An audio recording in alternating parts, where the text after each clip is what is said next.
If you're doing VCE Biology, you're gonna want to listen to this story. So it was a few years ago when I had my first VCE Bio student, and the whole year he was really smart. And the whole time I was like, there's no way, this guy ought to get 50. I don't believe that he could get any score under 50, maybe 49, maybe 48.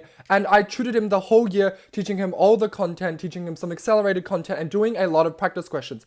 However, at the end of the year when the results came in, it absolutely shocked me.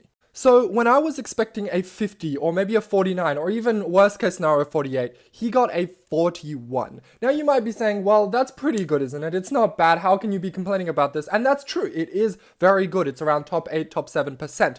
But still, it was significantly off from what I was expecting. And that really made me think, like this whole year, as someone who's done VC Bio and someone who's now teaching VC Bio, I was so certain that he would get 50 and he didn't.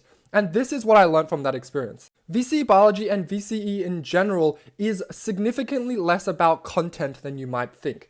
So this student of mine, he knew every piece of content. He had memorized the definition of any word that you could possibly think of related to VCE Bio, and he could do those practice questions. But you know what he didn't do? He didn't learn specific exam strategies and ways to get full marks on every bio question. Because you can know the content, you can even memorize a lot of answers, but there are some application questions and just those few marks are scattered across the exam that you'll miss out on if you don't realize that there are a lot of really important exam concepts to think about. Things include learning the command terms, which tells you how to structure a response for every question depending on what word is asked. This is so important because it's so easy to miss those 1 or 2 marks on those questions and you fully know the content. It's not a content issue, it's a structuring issue. And that's why it's so important to look through these command terms and figure out how to structure a response for these command terms.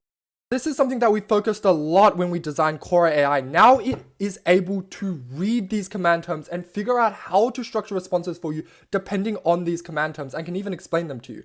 So head up to Cora AI, it's free to use right now, and it's basically the best AI you can use for VCE.